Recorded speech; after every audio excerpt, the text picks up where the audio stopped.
Shëndetje, mirë se erdhët, mirë se po takohem, të dashur miq, motra dhe vëllezër, të gjithë ju që po na përcjellni dhe ju që do të i përcjellni më vonë në media. Faleminderit për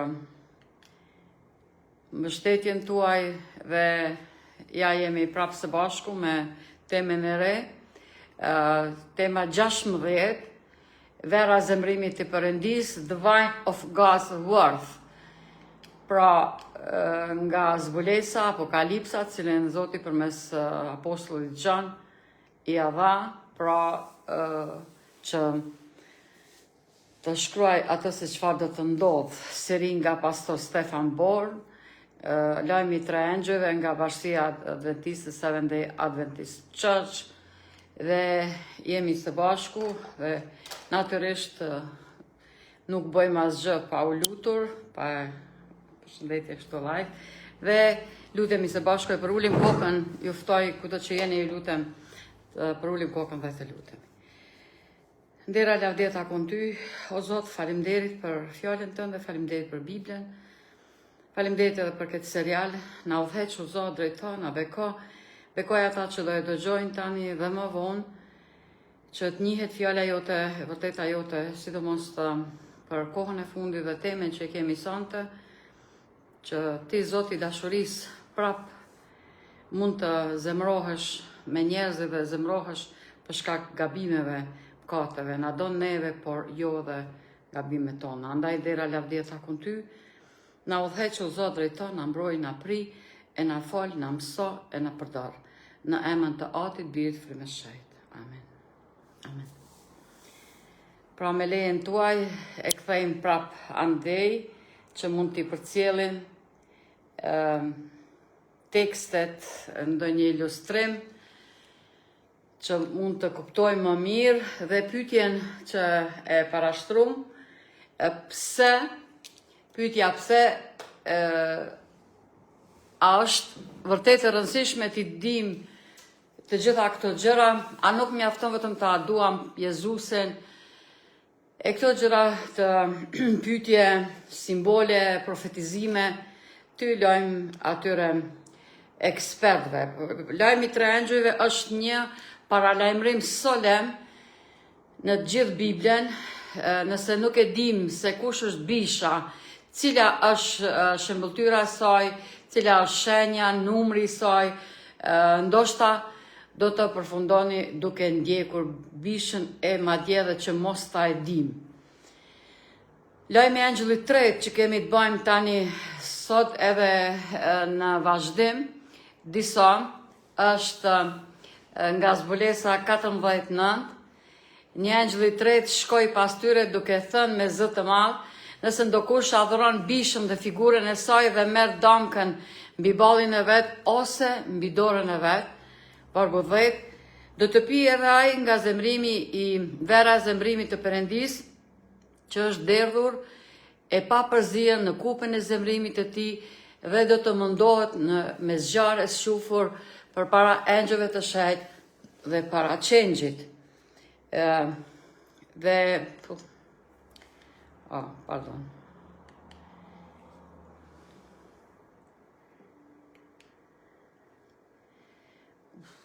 Nëse kemi mundësi që ta kthejmë, në vërtet nuk jam shumë kështu. Faleminderit Zotit, ja, mirë, pështu. Nuk jam shumë eksperte teknikës, por që arritëm. Kurse vargu 19, dhe tymi mundimit të tyre ngjitet në shekuj të shekujve dhe nuk do të ketë prehje ditë e natë ata që adhurojnë bishën dhe figurën e saj dhe kurtët që merr damkën e emrit të saj. Andaj është e rëndësishme të dimë se kush është bisha dhe çfarë është damka e saj.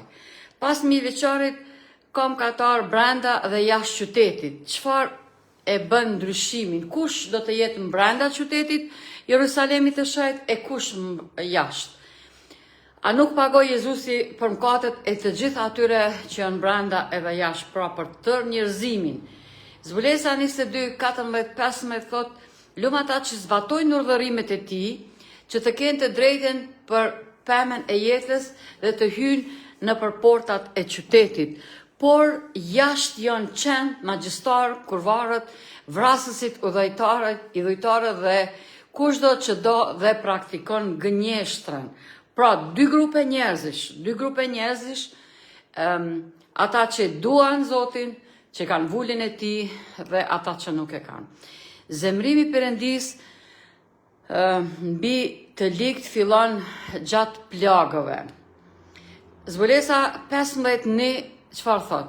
7 engjujt me 7 plagët e fundit me cilat plotësohet zemrimi Perëndis, pastaj pash një shenjë tjetër në qiell të madh dhe të mrekullueshëm, 7 engjëj që kishin 7 plagët e fundit, sepse me to zemrimi Perëndis është i plot, i papërzier me mëshirë. Pra, vetëm zemrimi pa mëshirë. Kurse zbulesa 16:1 thot, zemrimi gjendet në kupen ose tasa, dhe vargu 16, kapitulli 16 vargu 1 thot, pastaj dëgjova një zë të lartë nga tempulli që thoshte 7 engjëve, shkoni dhe derdhni kupat e zemrimit të Perëndis mbi tokën.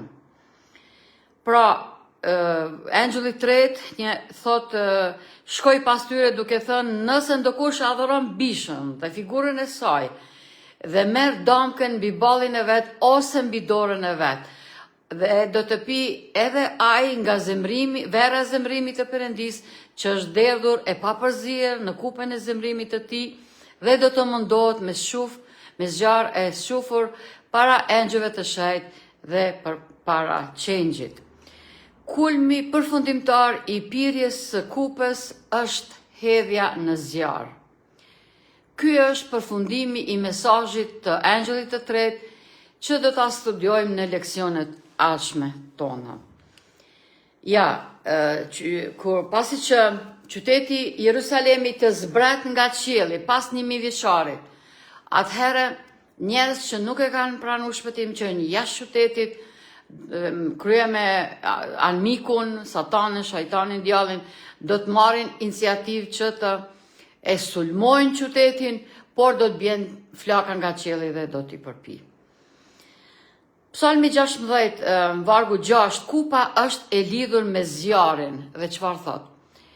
Mbi të likt do të bjerë shi, qymyr, zjarr shufur dhe erë përvluese do të jetë pjesa e kupës së tyre.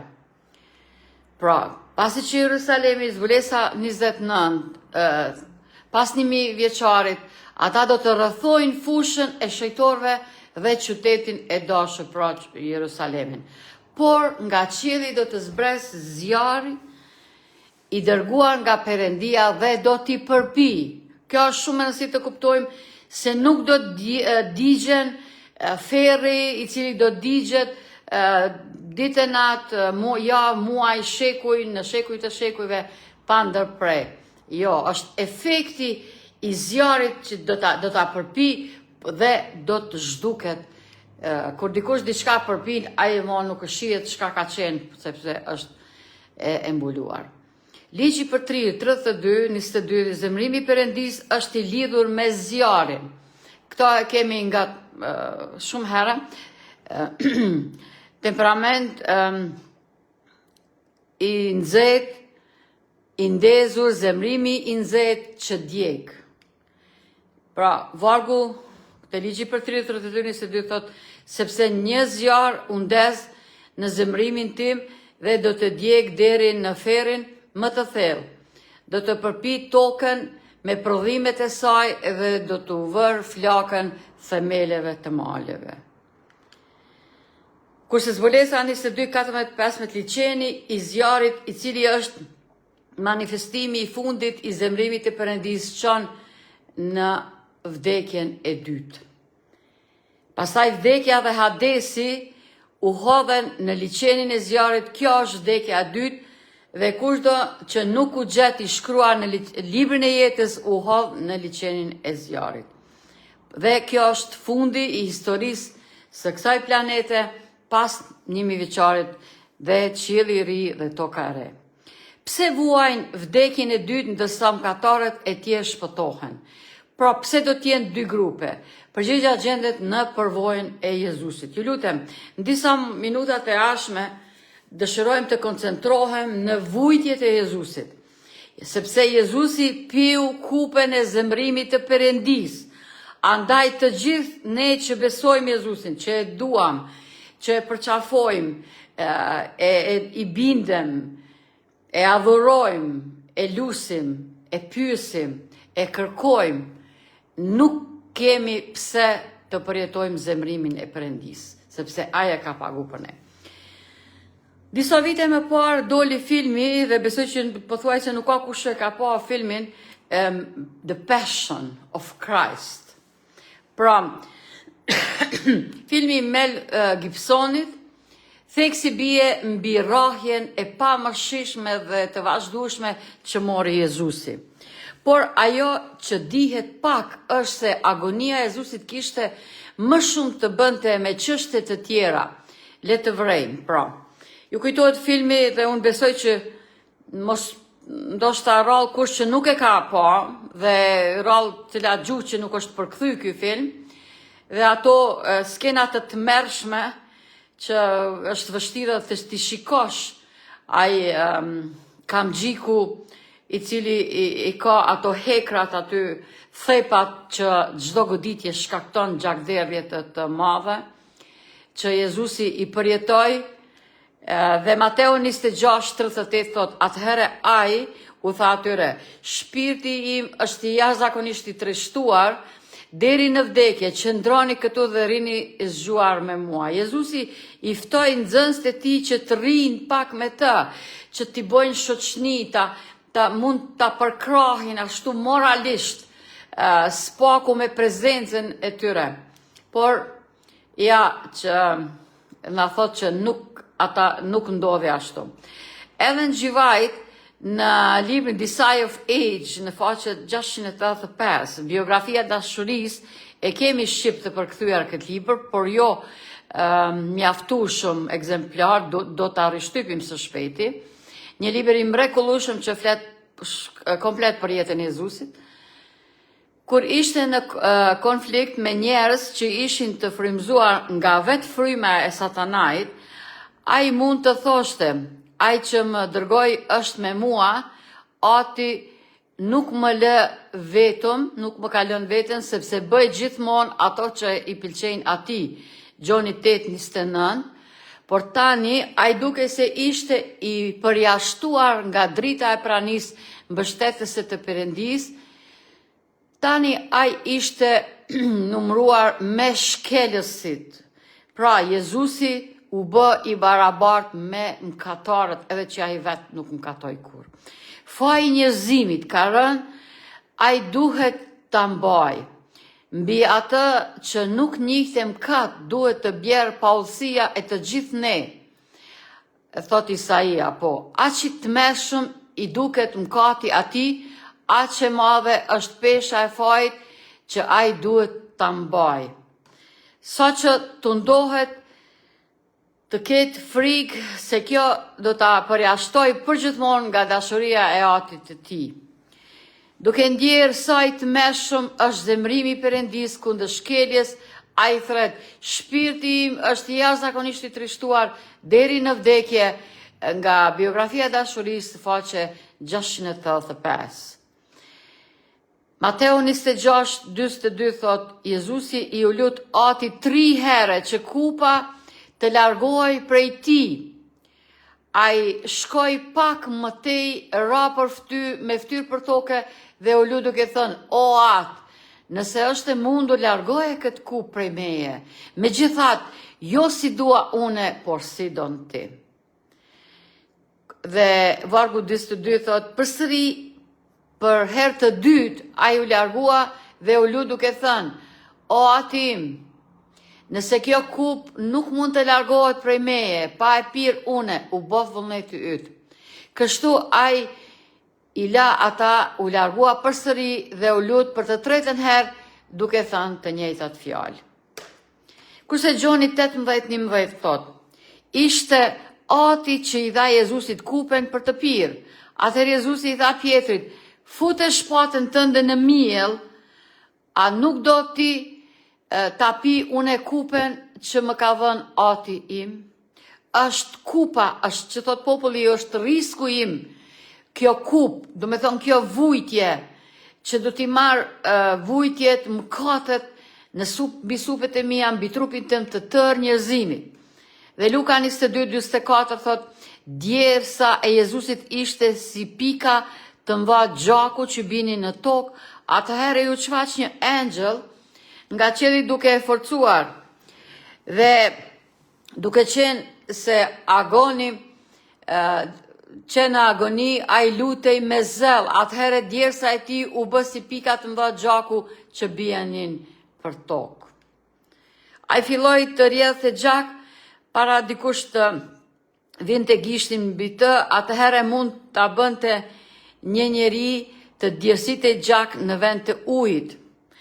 Pra pyetja, çfarë mund ta bënte një njeri të djersitej gjak në vend të ujit?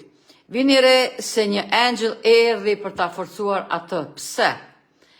Nga Ellen G. White, God's Amazing Grace, faqe 168, thot, natyra njerëzore do të kishte vdekur atëherë dhe aty nënt merrin e djersës së mëkatit, nëse një engjëll nga qielli nuk do të kishte forcuar atë për ta duruar agonin.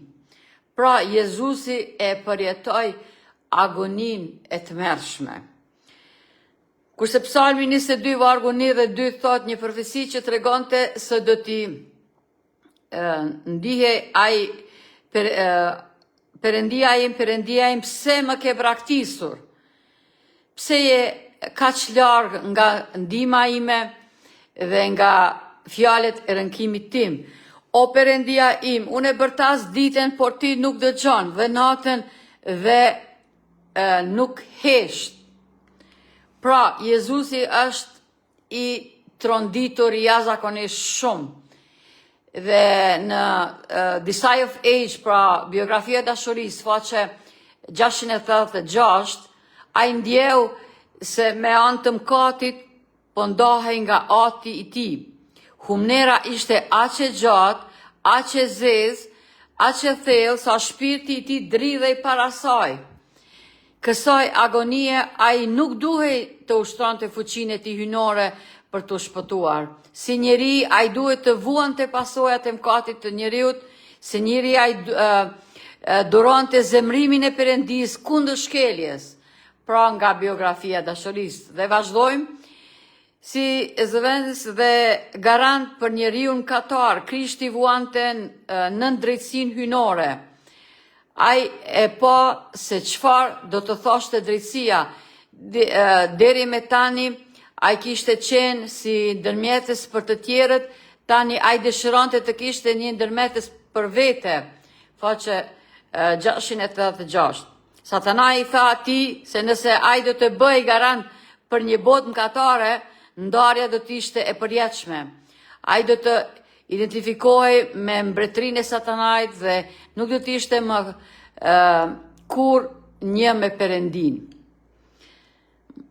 Mëkatet e njerëzve rëndonin rënd mbi Krishtin dhe ndjenja e zemrimit të Perëndis kundër mëkatit që i ja shkaktonte jetën. Momenti i tmerrshëm kishte ardhur. Pardon. Ai moment që do të vendoste fatin e botës. Fati i njerëzimit dridhej në ekuilibër. Krishti mund të refuzonte që tani ta pinte kupen e caktuar për njeriu fajtor. Nuk ishte ende tepër vonë. Ai mund të fshihte djersën e përgjakur nga balli i tij dhe ta linte njeriu të humbiste në paullsinë e tij. Biografia e dashurisë faqe 690. Ai mund të ishte të shkelës dënimin e mëkatit dhe të tij dhe të kthehet tek ati im. A do ta pi biri njeriu kupen e hidhur të poshtrimit dhe agonisë? A do të vuaj të pafajshmit pasojat e mallkimit të mëkatit për të shpëtuar fajtorët? Fjalët bien dridhur nga buzët e zbehta të Jezusit. O ati im, nëse kjo kup nuk mund të largohej prej meje, nëse nuk e pi, u bë vullneti yt. Faqe 690. Në këtë krizë të tmeshme, kur gjithçka ishte në rrezik, kur kupa misterioze dridhej në dorën e vuajtësit, qiejt u hapen, një dritë shkëlqeu mes errësirës së stuhishme të orës së krizës dhe engjulli i fuqishëm që qëndronte në prani të Perëndis, duke zënë pozicionin nga i cili Satana i ra, erdhi pranë Krishtit. Engjulli nuk erdhi për të marrë kupen nga dora e Krishtit, por për ta forcuar atë që ta pinte atë me sigurinë e dashurisë së Atit. Biografia e dashurisë, faqe 693.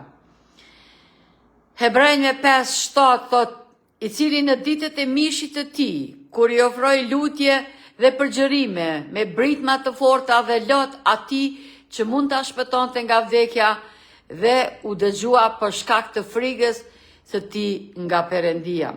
Kurse Gjoni 8:29 thot, gjatë gjithë shërbesës së tij, ai pati një lidhje të ngushtë me Atin e tij dhe tani Ati i tij u shfaq ta braktiste. Kjo e bëri vuajtjen e tij pothuajse të padurueshme, dhe ai që më dërgoi është me mua. Ati nuk më ka lënë vetëm sepse unë e bëj gjithmonë gjërat që i pëlqejnë. Dhe nga biografia e dashurisë nga Ellen G. White lexojmë citatin e ashëm, ai mund të thoshte, le të marr shkelës e dënimin e mëkatit të tij dhe unë t'i kthem Atit tim. Momenti i tmerrshëm kishte ardhur, ai moment do të vendoste fatin e botës, fati i njerëzimit dridhej në ekuilibër. Krishti mund të refuzonte që tani të pinte kupen e caktuar për njeriu fajtor. Nuk ishte ende tepër vonë, ai mund të fshihte djesën e përgjakun nga balli i tij dhe të linte njeriu të humbiste në pausitë e tija. A do ta pi biri njeriu kupen e hidhur të poshtrimit dhe agonisë?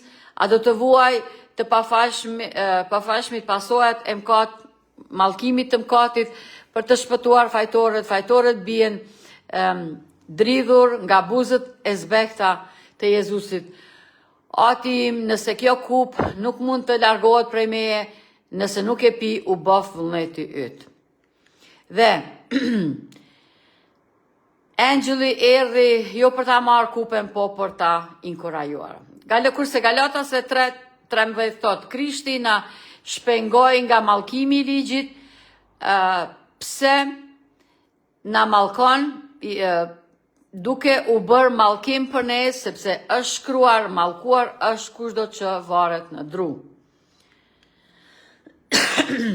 Teksti nga ligji për trirë 21, 22, 23, ai që varej në dru konsideroi i mallkuar dhe i braktisur nga Perëndia, ata e quan jashtë kampit të Izraelit, trupit i tyre i vdekur u la në një shtyllë deri në perëndim të diellit, pastaj u hodhen në një shpellë dhe gurët u grumbulluan në hyrje. Kjo sipas Josuaut 23 dhe 27, Jezusi vdiq jashtë kampit të Hebrejve 10:12, trupi i tij u nxorr ndërsa perëndimi i diellit po afrohej. Ajo konsiderua i braktisur nga Ati i tij, ajo vendos në një shpellë dhe një gur u rrokollis në hyrje. Pra të gjitha elementet ashtu siç ka qenë në Dhjetën e Vjetër. Te 2 Korintasve 5:21 thot, sepse ai e bëri atë që nuk njihte mëkat, të jetë mëkat për ne, që ne mund të bëhem si drejtësia e Perëndisë për ta. Dhe nga ungjilltari i Dhjetës së Vjetër, pra Isaia 53, thot, me siguri ai ka mbajtur hidhërimet tona dhe ka marrë përsipër hidhërimet tona, megjithatë ne e konsideronim të goditur, të rahur nga Perëndia dhe të përulur, por ai u plagos për shkak shkeljeve tona dhe u shtyp për pallësitë tona. Ndëshkimi për paqen ton ishte mbi të dhe me anë të plagëve të tij ne jemi shëruar. Ne të gjithë si dele kemi humbur rrugën, secili prej nesh është kthyer në rrugën e vet dhe Zoti ka vënë mbi të pallësitë e të gjithë neve. Kjo është ajo esenca e misionit Jezusit. Falenderojmë Jezus për këtë flim dhe sakrificë kaq të madhe. Romakëve 8:32 thot, ai që nuk e kurse u birin e vet, por e dha për të gjithë ne, si nuk do të na jep bashkë me të edhe të gjitha gjërat. Pastor Stefan Born këtu e merr një shembull, i thot një shembull personal i mshirës, së përjetuar nga pastor Born, i thot që një natë ai po kthehej në shtëpi nga takimi i lutjes në bashkësi në kish, duke u ndjer jashtëzakonisht i bekuar se kishin një shërbes të mirë dhe i gëzuar, kthehej në shtëpi pa prit, mas ai vuri re drita të kuqe dhe blu që ndezeshin në pasqyrën e sipërme, pasme. Ai ndaloi makinën dhe një polic erdhi dhe bisedoi pak me të për shpejtësinë e tij, të cilën ai e pranoi. Pas disa minutash bisede, polici e informoi se ky ishte vetëm një paralajmërim dhe ai nuk do t'i jepte një job edhe pse e meritonte. Polici madje i uroi punë të mbar në punën e tij, si predikues, dhe pyetja a veproi mirë polici. Përgjigjja është jo. Pse jo? Ai pati mëshirë ndaj pastor Stefan Bornit për shkak të kalimit të shpejtësisë dhe e fali. Nëse ligji ishte thyer, ai duhet ta zbatonte atë, mirësia do ishte nëse ai do paguante gjobën në vend të pastor Bornit. Pra, për ne është e mjaftueshme nëse polici na fal edhe nuk na dënon, por atë se çfarë Jezusi bëri, jo që nuk na dënon, ai pagoi mëkatin ton që ne e kemi bë. E para e Gjoni 2:2 thot dhe ai vet është shlyerësi për mëkatet tona, dhe jo vetëm për tonat, por edhe për gjithë botën. Jezusi bëri përgatitje për të paguar borxhin e të gjithëve në planetin tonë. Por ai nuk do t'ju detyroj të kërkoni pagesën, ju mund të hiqni dorë dhe të zgjidhni të paguani për borxhin tuaj. Dhe vargu më i bukur në Bibël, e dini, Gjoni 3:16, kjo është shumë e bukur dhe e njohur. Jezusi e deshi botën, por vetëm ata që e pranojnë dhuratën shpëtohen. Sepse Perëndia e deshi aq shumë botën, sa dha birin e tij të vetëm lindur, që kushdo që beson në të mos humbas, por të ketë jetë të përjetshme. Jezusi është duke ardhur, vllazën dhe motra, dhe këto janë definitivisht momentet e fundit të historisë së kësaj planete. Kulmi përfundimtar i zemrimit të Perëndisë, cili është? Zbulesa 27:9 thot një përshkrim i të humburve që vjen nga Ezekieli 38:39, i cili thot, a nuk mund të kishte qenë brenda qytetit? A nuk bëri Jezusi përgatitje që ata të shpëtoheshin? Çfarë do të ndodhë me të humburit? Pse do të janë dy grupe, një e shpëtuar e një e humbur? Tani, kur të mbaroj 1000 vjet, Satanai do të lirohet nga burgu i tij dhe do të dalë për të mashtruar kombet që janë në të katër anët e dheut, Gog dhe Magogun, për t'i mbledhur ata që bashkë për luftë, numri i cilëve është si rëra e detit. Dhe zbulesa 29, ata u ngjiten mbi gjersin e dheut dhe rrethuan kampin e shejtorëve dhe qytetin e dashur, dhe zjarri zbriti nga Perëndia, nga qielli dhe i përpeu. Kjo është fundi i atyre të cilët do të janë të humbur. Pra, si shkon, ne do të flasim një temë të tërë, por vetëm lidhje në pika të shkurta. Spari me ardhen e Jezusit është ringjallja e parë, 1000 vjeçari, mandej ringjallja e dytë e jo të drejtive, apo atyre që do të bjen flaka nga qielli dhe do t'i ndez, kurse këta në ringjalljen e parë janë ata të cilët e kanë pranuar Jezusin dhe do ta kanë jetën e përjetshme. Ezekieli 39, prej vargu 17 dhe 19 thot: Dhe sa për ty, bir njeriu, kështu thot Zoti Perëndi, u thuaj çdo lloj zogu dhe çdo lloj kafshë të fushës, mbledhuni dhe ejani, mbledhuni nga të gjithë anët në darkën time të flimit që po ofroj për ju, një darkë të madhe flimi në malet e Izraelit, që të hani mish dhe të pini gjak. Do të hani mishin e të fuqishmëve dhe të pini gjakun e princave të tokës dhe të dashëve të qengjëve, të cjapave, të demave, të gjithë të majmur të Bashanit. Do të hani dhjam deri sa të ngopen dhe të pini gjak deri sa të deheni në darkën që po ofroj për ju.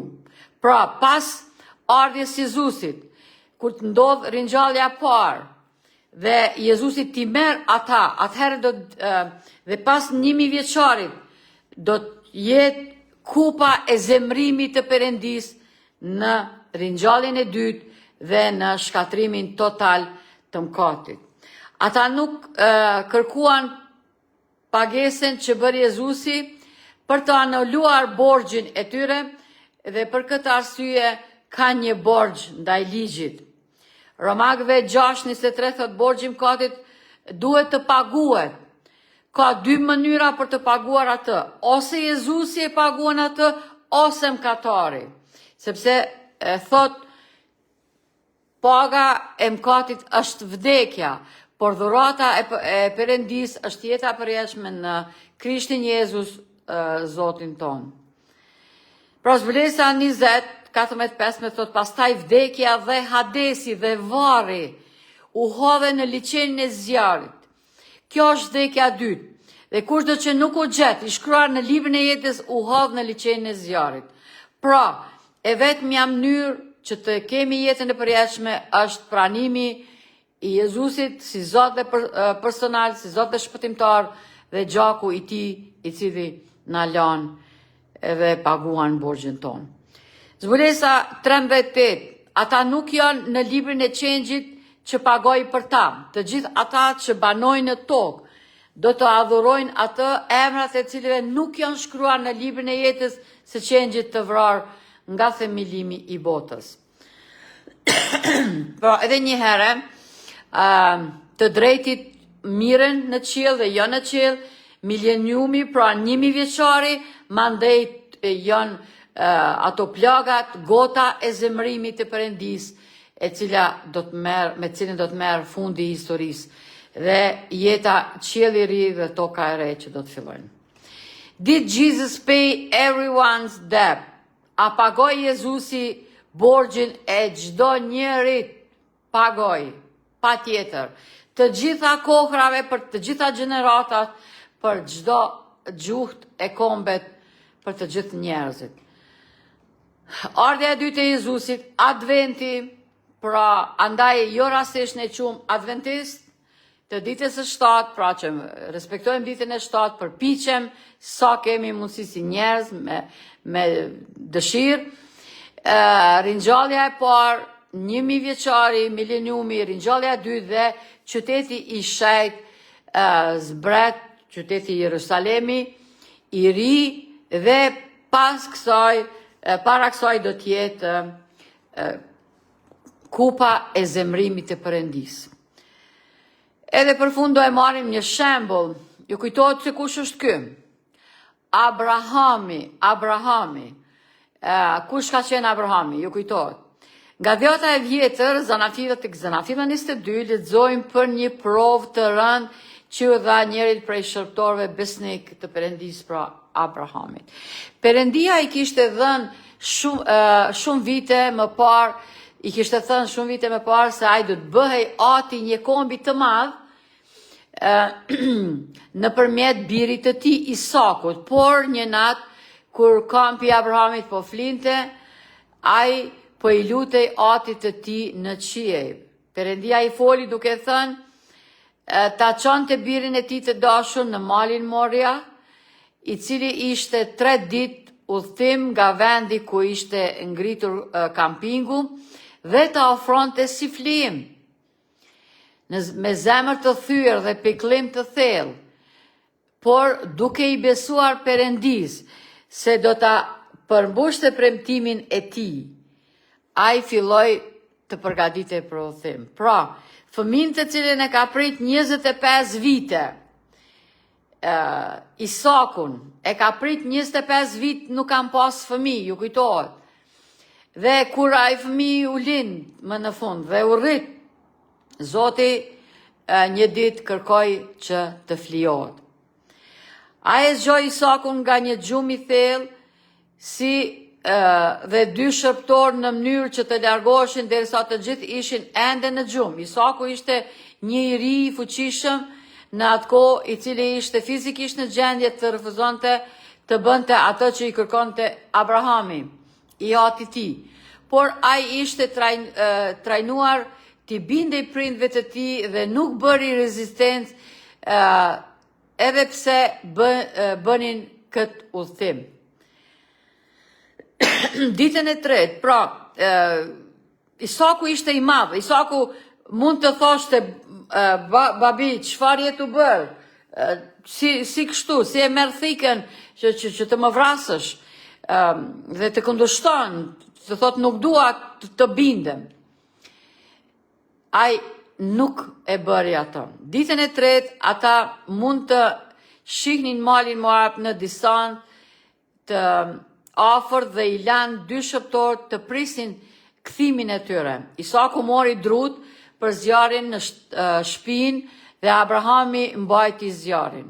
Abrahami ende nuk i kishte thënë Isakut arsyen e udhëtimit derisa arritën në destinacionin e tyre. Dhe tani kur më në fund arritën, Abrahami paloi si gjithmonë drut dhe një nga një, mandej e mori djalin, ja lidhi këmbët, ja lidhi durt dhe e shtriu përmbi dru. Isaku i foli babait e tij duke thënë, babi, ne kemi dru dhe zjarr, por nuk kemi qenj për sakrificën. Abrahami u përgjigj duke thënë se Perëndia do të siguronte vetveten si qenj. Ata ndërtuan një altar dhe Isaku e ngushtoi atë altar dhe lejoi veten të lidhej dhe të vendosej në altar. Pikrisht kur Abrahami ngriti thikën për ta ngulur në djalin e tij të dashur, një engjëll e thiri që të lindte thikën dhe të mos dëmtonte të riun. Engjëlli vazhdoi ti thoshte Abrahami se kishte kaluar provën që Perëndia kishte vënë dhe se ai do të vazhdonte ta bekonte atë Isakun siç kishte premtuar. Abrahami vuri re një dash të ngecur në shkure dhe e mori për ta përdorur si flejim. Ata bën një shërbim lavdërimi duke falemnderuar Perëndin gjatë gjithë rrugës për në sar dhe në shtëpinë e tyre. Ky ishte provimi që Abrahami e dha, andaj ky u quajt miku i Perëndis dhe provimin që e dha, pra ishte shumë i madh.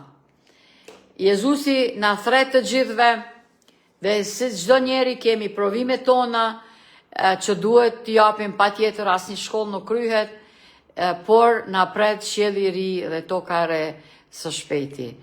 Adresa jonë është Bujaroka Gjatëni, Advent, YouTube, Facebook, TikTok, Bashkia Adventiste, Libër Dhurat, pra edhe numër telefonit, Zoti ju bekoft dhe miru dëgjofshim së shpejti.